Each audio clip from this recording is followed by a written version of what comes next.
ఇవన్నీ చెప్పే పరిస్థితికి వచ్చారు. రామతీర్థం, రాముడి శిరస్సే ఎత్తేసే పరిస్థితికి వచ్చారు.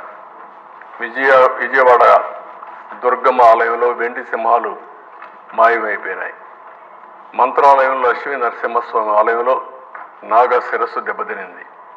నెల్లూరు జిల్లాలో వెంకటగిరిలో 50 కిలోల పురాతన నంది విగ్రహం చోరీ గురైంది. నెల్లూరు జిల్లాలో రేజర్ల మండలం శ్రీ నీలకంఠేశ్వర స్వామి ఆలయంలో నంది రాతి విగ్రహం చోరీకి గురైంది. విజయవాడలో సీతాదేవి, శ్రీరాముడు, సుబ్రహ్మణ్య స్వామి విగ్రహాలు ధ్వంసం చేశారు. ఇవన్నీ కూడా మీరు చూస్తే ఒక్క మెసేజ్ ఒక్కప్పుడైనా ఇచ్చుంటే ఇలాంటి వచ్చేటి కాదు.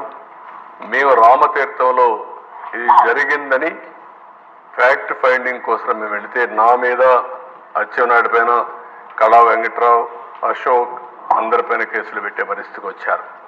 అంటే దేవాలయాలకు కూడా దెబ్బతీసే పరిస్థితి వచ్చారు. భక్తుల మనోభావాలు దెబ్బతీసే పరిస్థితికి వచ్చారు. కావాలని డెలిబరేట్గా చేశారనేది అందరి ఆలోచన. నేను ఒకటే చెప్తున్నా, ఏ ప్రార్థనాలయానికి కూడా అపవాదు రాకుండా, అపచారం జరగకుండా కాపాడాల్సిన బాధ్యత ప్రభుత్వానికి. అది మసీదులు కావచ్చు, చర్చలు కావచ్చు, హిందూ దేవాలయాలు కావచ్చు, ప్రతి ఒక్క ప్రార్థనాలయాల్ని కాపాడడం మన బాధ్యత. అలాంటిది విస్మరించారు. నెక్స్ట్ ఇంకొక పక్క ఎన్నికలు, మొత్తం హింసలు, దాడులు, తిరుపతి మొత్తం డూప్లికేట్ కార్డ్స్ అన్ని, గుర్తింపు కార్డు తయారు చేశారు, బోగస్ ఓట్లు వేశారు, 11 కేసులు బుక్ చేశారు, యాక్షన్ తీసుకోలేదు. మళ్ళీ కేంద్ర ఎన్నికల కమిషన్ ఐఏఎస్ ఆఫీసర్లపైన యాక్షన్ తీసుకునే పరిస్థితికి వచ్చింది. స్థానిక సంస్థలు మొత్తం ఎనానమస్ చేసుకున్నారు. మిగిలినట్టు కూడా ఎక్కడిక్కడ గుద్దుకునే పరిస్థితికి వచ్చారు. 122 జడ్పీటీసీలు, 2333 ఎంపీటీసీలు, వార్డు డివిజన్ల మున్సిపాలిటీలు 577 ఎనానమస్ అయిపోయినాయి. ఇవన్నీ చూసిన తర్వాత ఇంకా లాభం లేదని తెలుగుదేశం పార్టీ పోటీ నుంచి కూడా విరమించుకునే పరిస్థితికి వచ్చాం.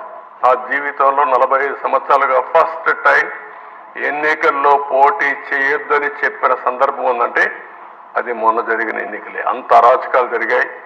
ఇంకా కార్యకర్తలపైన కేసులు పెరుగుతాయనే ఉద్దేశంతో పోటీ నుంచి కూడా తప్పించుకునే పరిస్థితికి వచ్చి తప్పుకోమని చెప్పే పరిస్థితికి వచ్చాం. నెక్స్ట్